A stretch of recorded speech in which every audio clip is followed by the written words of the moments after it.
नमस्कार। आज बात करते हैं छत्तीसगढ़ के किसानों की, जिनके सामने एक नई डिजिटल चुनौती आ खड़ी हुई है। एक ऐसा सिस्टम जिसने उनकी फसल बेचने के तरीके को ही बदल कर रख दिया है। चलिए जरा गहराई से समझते हैं कि आखिर ये पूरा मामला है क्या। जरा सोच कर देखिए, एक किसान को अचानक ये पता चले कि अपनी जीतोड़ मेहनत से उगाई गई फसल को बेचने के लिए अब उसे किसी ऑनलाइन पोर्टल पर रजिस्ट्रेशन करवाना होगा, और अगर वो ऐसा नहीं कर पाता तो उसकी पूरी मेहनत बेकार हो जाएगी। यही वो स्थिति है जिसका सामना आज छत्तीसगढ़ के कई किसान कर रहे हैं। तो ये नया डिजिटल आदेश आखिर है क्या? देखिए, सरकार ने खरीफ 2025-26 सीजन से धान की फसल बेचने वाले किसानों के लिए ये नियम अनिवार्य कर दिया है। और ये पूरी प्रक्रिया जुड़ी है न्यूनतम समर्थन मूल्य यानी एमएसपी से। एमएसपी, जैसा कि हम जानते हैं, वो गारंटी वाली कीमत है जो सरकार किसानों को देती है ताकि बाजार के उतार चढ़ाव से उन्हें बचाया जा सके। और अब इसी एमएसपी पे धान बेचने के लिए ये नई डिजिटल प्रक्रिया जरूरी कर दी गई है। कागज पर तो ये प्रक्रिया काफी सीधी साधी लगती है। किसानों को एग्रीस्टैक पोर्टल पर जाकर रजिस्टर करना है। इसके बाद उन्हें एक यूनिक किसान आईडी मिलेगी और फिर इस आईडी को उनके आधार, जमीन के रिकॉर्ड और बैंक खाते से जोड़ दिया जाएगा। सिंपल। अब सवाल ये उठता है कि सरकार आखिर ये सब कर क्यों रही है? इसके पीछे एक बड़ा विजन है जिसे नाम दिया गया है एग्रीस्टैक। इसका मकसद है खेती किसानी को एक डिजिटल भविष्य की ओर ले जाना। सरकार का लक्ष्य बहुत साफ है।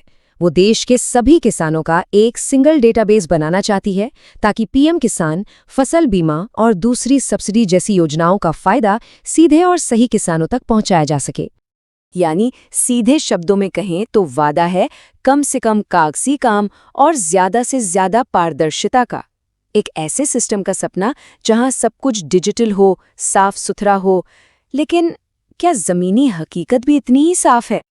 चलिए अब देखते हैं कि जब ये शानदार डिजिटल विजन जमीन पर उतरा तो हुआ क्या, क्योंकि कहानी में असली मोड़ तो यहीं से आता है। 3,50,000 ये सिर्फ एक नंबर नहीं है, ये एक बहुत बड़ी और उलझी हुई समस्या की तरफ इशारा कर रहा है। जी हाँ, ये उन किसानों की संख्या है जिनके जमीन के रिकॉर्ड, मतलब उनका खसरा, पोर्टल पर मौजूद डेटा से मैच ही नहीं हो रहा है। और ये कोई छोटी मोटी गड़बड़ी नहीं, बल्कि एक बहुत बड़ी चुनौती है। तो इसका सीधा मतलब क्या हुआ? मतलब ये कि इस डेटा मिसमैच का सीधा असर किसानों की रोजी रोटी पर पड़ सकता है। अगर उनका रिकॉर्ड मेल नहीं खाता तो ये हो सकता है कि वो अपनी धान एमएसपी पर बेच ही न पाएं। और बात सिर्फ डेटा मिसमैच की नहीं है। छत्तीसगढ़ कांग्रेस के नेता सुरेंद्र वर्मा का कहना है कि कई रिकॉर्ड तो अधूरे हैं। ऊपर से पोर्टल में इतनी तकनीकी खराबियां हैं कि किसान ठीक से अपना रजिस्ट्रेशन तक नहीं करवा पा रहे हैं। तो ये सिर्फ एक राज्य की कोई टेक्निकल प्रॉब्लम नहीं है, बल्कि ये कुछ बड़े और ज्यादा जरूरी मुद्दों की तरफ हमारा ध्यान खींचती है। आइए जरा इसके गहरे असर को समझने की कोशिश करते हैं।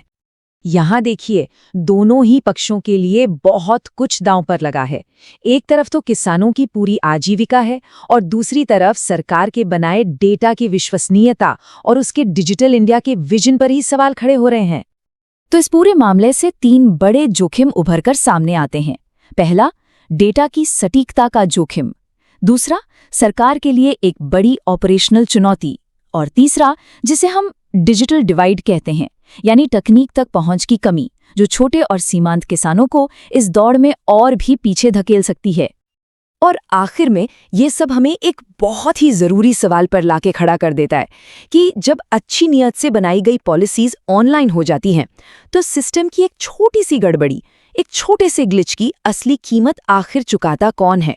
ये एक ऐसा सवाल है जिस पर सोचना बहुत जरूरी है।